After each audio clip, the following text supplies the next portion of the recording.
بسم اللہ الرحمن الرحیم۔ السلام علیکم۔ العلم سٹی میں خوش آمدید۔ اسٹوڈنٹس، 10th کلاس کے نثر پارہ کی تشریح کے حوالے سے ہمارا آج کا سبق ہے اردو ادب میں عید الفطر۔ تو چلیے آئیے شروع کرتے ہیں۔ سب سے پہلے میں آپ کو بتا دوں کہ میں نے کون سا پیراگراف لیا ہے۔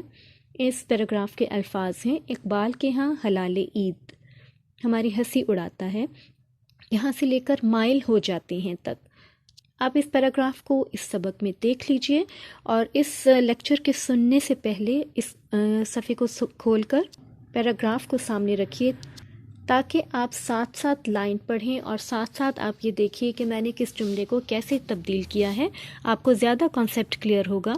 اور یہ چیز بھی آپ نوٹ کریں گے کہ اب تشریح نثر پارہ کا جو مطلب ہے وہ یہ ہے کہ جو بھی اس پیراگراف میں ذکر کیا ہے مصنف نے، آپ نے اسے مصنف کے الفاظ میں نہیں لکھنا، ایک دو الفاظ کے معنی لکھ کر، مشکل الفاظ کے معنی لکھ کر وہی پیراگراف ریپیٹ نہیں کر دینا، بلکہ اپنے الفاظ میں مفہوم کو بیان کرنا ہے کہ اس پیراگراف میں وہ مصنف کیا کہنا چاہ رہا ہے، یعنی کہ اس کو ایسے تشریح کرنی ہے، ایسے ایکسپلین کرنا ہے جیسے ہم شعر کو ایکسپلین کرتے ہیں۔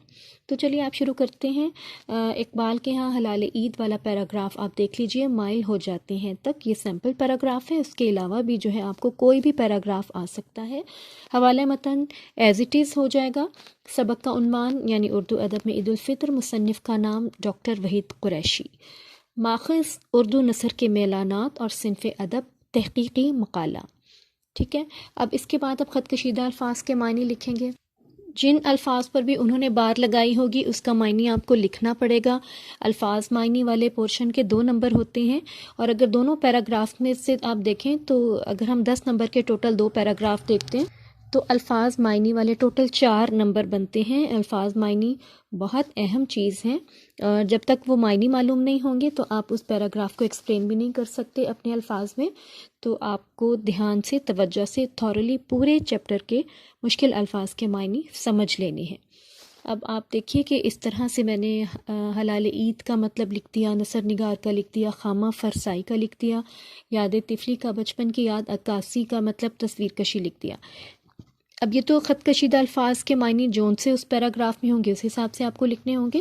اس کے علاوہ سیاق و سباق جو ہے وہ بھی آپ ایز اٹ از لکھیں گے، وہ آپ سیم لکھ سکتے ہیں، آپ کو الگ سے لکھنے کی ضرورت نہیں۔ یہی والا اس چیپٹر کا کوئی بھی پیراگراف آئے تو آپ یہی سیاق و سباق لکھ سکتے ہیں۔ میں آپ کو پڑھ کے سنا دیتی ہوں، آپ نوٹ کر لیجئے۔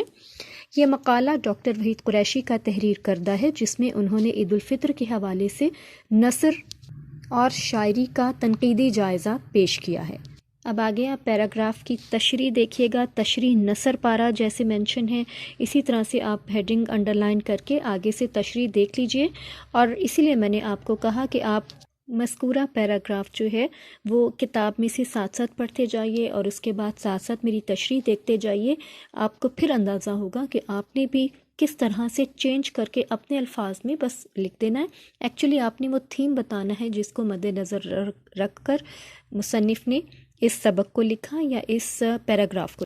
اور اس بات کا خیال رکھیے گا کہ یہاں پہ ہمیں پورا خلاصہ مینشن نہیں کرنے بیٹھ جانا، ریلیونٹ ہی رہنا ہے پیراگراف سے، ہمارے الفاظ اپنے ہونے چاہیے۔